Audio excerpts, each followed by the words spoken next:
Hello and welcome to the Blake's Brothers show. I'm so glad to be back again, man. So am I. Welcome, welcome, welcome, welcome, welcome. This is so exciting. You know, it's exciting for us because this is what we love to do. Right. And frankly, we believe that this is really where ministry is. It's about conversation, it's about dialogue about issues, and it's about transparency. And that they're gonna get all of that here.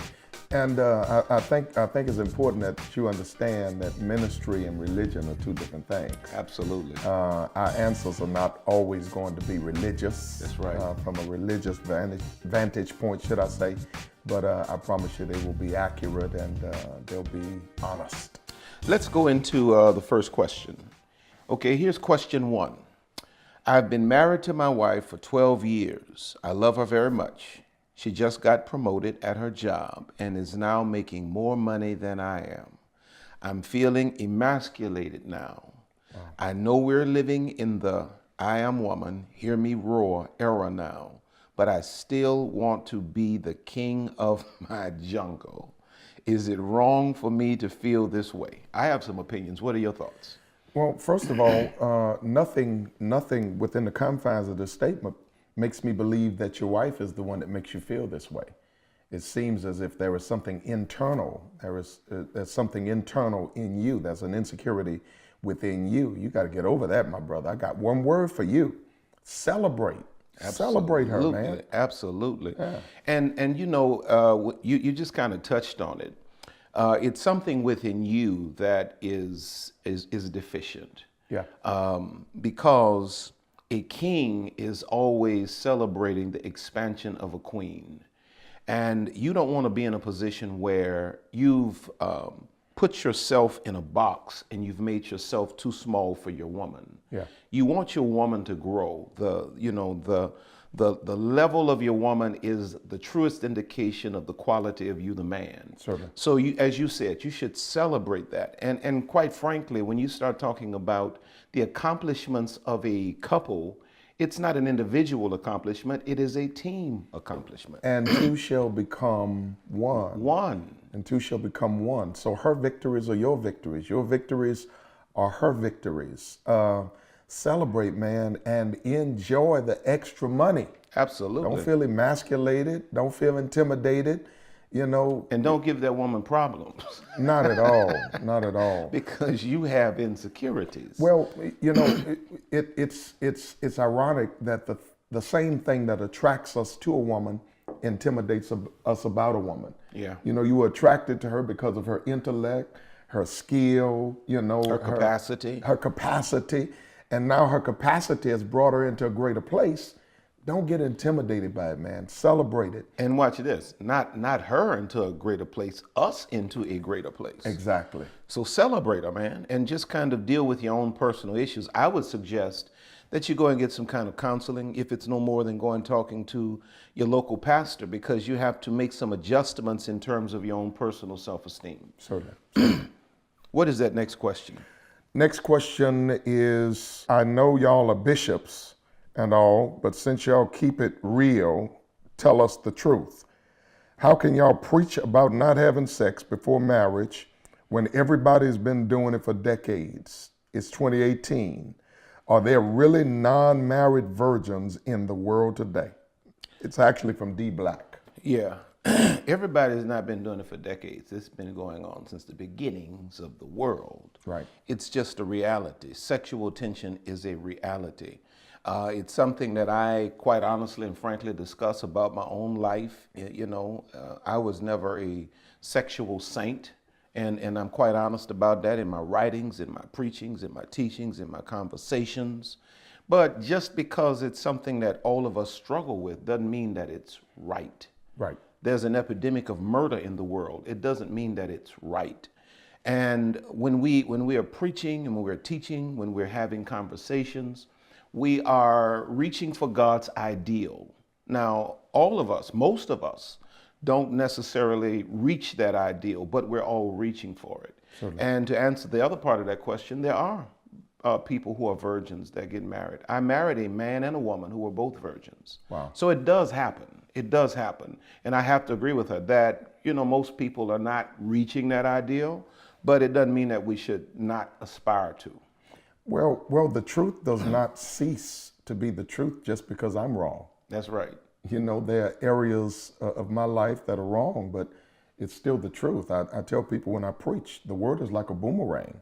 You know, I throw it out, but sometimes that very word I throw out and that very word I preach comes right back and hits me because it is still the truth, whether I am in error or not. So, you know, we will continue to preach about, you know, purity and all of the above. And sometimes we'll preach it from a vantage point of error. Absolutely. But the truth is still the truth. We are not perfect vessels. No. But it is a perfect word. And you know, the practical, you know, sometimes we get caught up on, you know, presenting such truth in a religious, from a religious or in a religious tone of voice. But the practical reasoning behind aspiring for celibacy or abstinence is a better word, is that it keeps the confusion out of your choices. Certainly. Sex always confuses the mind, the soul, as I might use in, you know, in some of my teachings. It confuses the mind so that you really can't make wise decisions relationally based on your intellect, or if you're a spiritual person or a Christian as we are, based on the discernment of your spirit. So we teach that you should try to steer away from that because sex confuses things. Well, sex is a physical act, but it has emotional and spiritual consequences. You know, so the best thing to do is try to be as celibate as you possibly can be. Some of the worst decisions I've made, and I'll leave it at that, were on the backside of that. And praise the Lord. Hallelujah. Let's talk from a more practical perspective now about how one may actually steer his or her life in the direction of abstinence. Number one, I would say the pursuit of your personal vision. Yeah. You know, I found that when I really fell in love with where I was going and what I was put here to do, and my life was preoccupied with purpose, it really absorbed all of the time that allowed my mind to wander. And by the time, you know, I was through working on the stuff I really needed to work on, you know, I was worn out. Yeah. Well, you know, when you are busy doing what you're supposed to do, it doesn't leave you a lot of time to do what you're trying not to do. Absolutely. You know, or what you're not supposed to be doing, if you will, you know. Secondly, I would say don't play with fire. Mm-hmm. Know yourself. Know what your weaknesses are, what your limitations are. Know what your struggles are. Just like a person who's on a diet has to stay away from cake. Yeah. Sometimes we got to stay away from the things that, absolutely, you know, that weaken us, because I don't care how strong you are. For every Superman, there's some kryptonite. The Bible puts it this way. It says, can a man take, you know, fire into his bosom and not get burned? Right. And they're just, quite frankly, some places and some people that you just cannot expose yourself to. And that kind of leads into my next point. You have to have boundaries, you know, relative to dating. Yeah. You have to have boundaries. I don't think you should have a date at your house. Not if you're really aspiring for abstinence. Yeah. Yeah. You know, in the church we have this thing where brothers say, I want to tell the sisters, I want to come over and have a prayer meeting with you. Yeah. You know, and you know how that ends up. Praise the Lord. The atmosphere is not conducive for you to achieve your goal. You sitting in the dark, you know, playing Teddy Pendergrass, turn off the lights. Yeah. You know, with a glass of wine. Yeah. You know where that's headed. And then I think as well, I think if we really take, you know, because some in the Christian circles don't even believe in the concept of dating. I'm not one of those guys. I believe that dating is for data.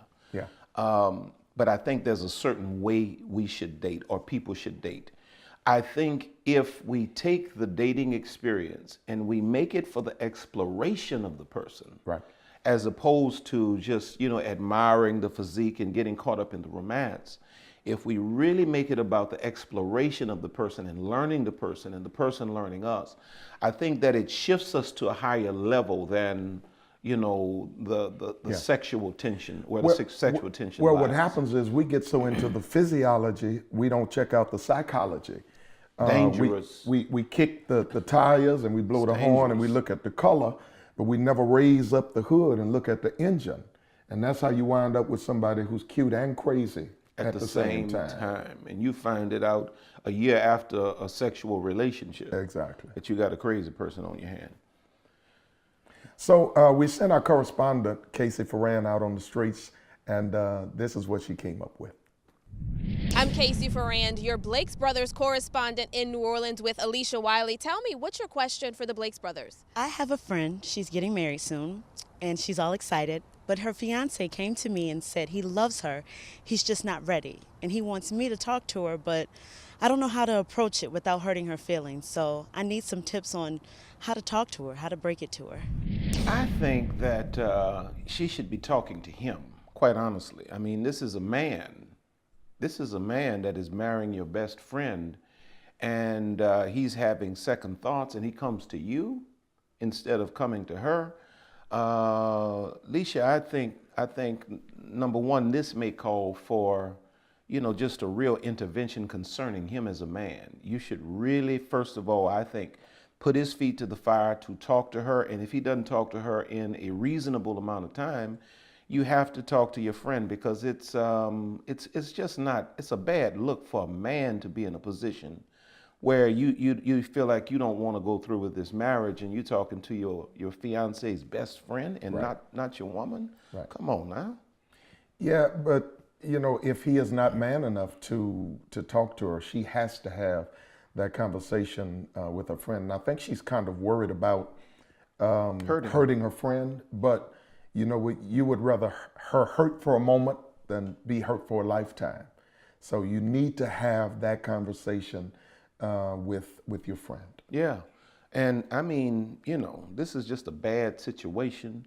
And quite honestly, what we may call hurt may really be a blessing. And Yeah. I don't know this guy. I don't know why he's in this position, but it's a bad place for a man to be in a position where he has a woman believing that he's ready to marry and he's not.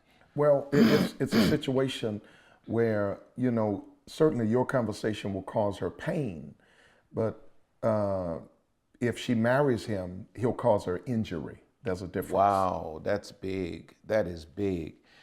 Talking to her may cause pain, Yeah. but possibly injury if she marries a man that's not really at that place of wanting to be her husband. That's good. That's real good. Exactly. Well, it's been a joy. It's been a real joy sharing with you guys today. And I want you to spread the word that we're here and we're doing this. We want your questions. You can send those questions to ask@BlakesBros, BROS.com. And we want, just send us the real.